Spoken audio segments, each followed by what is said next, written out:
For the pain, suffering and hurt of these stolen generations, their descendants and for their families left behind, we say sorry. To the mothers and the fathers, the brothers and the sisters, for the breaking up of families and communities, we say sorry. And for the indignity and degradation thus inflicted on a proud people and a proud culture, we say sorry.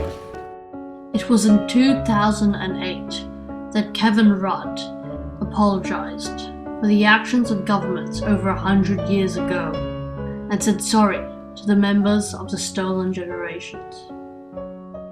But why did he apologise? Why say sorry?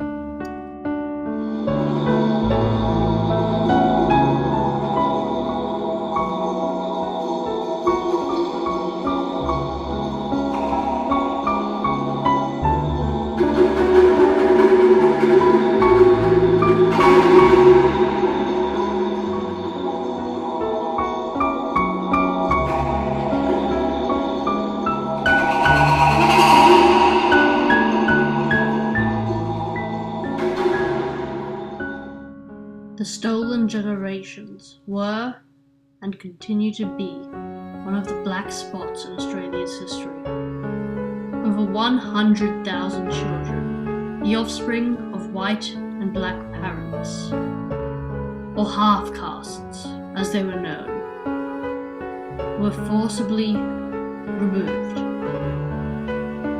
from their homes, their families, and each other, some never to see their loved ones again. They were taken to schools and to missions, where their own culture and heritage was dropped, and the European way of life was forced upon them. And still it gets worse.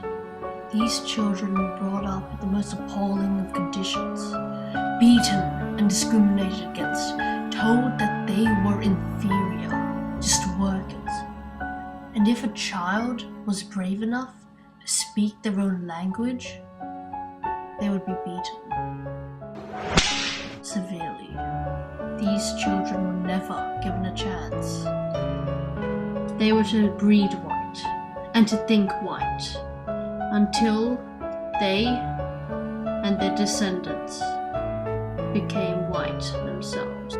It was because of this loss of culture and forced assimilation that many of the stolen generations suffered from mental illnesses such as anxiety and depression, never being able to trust the authorities again.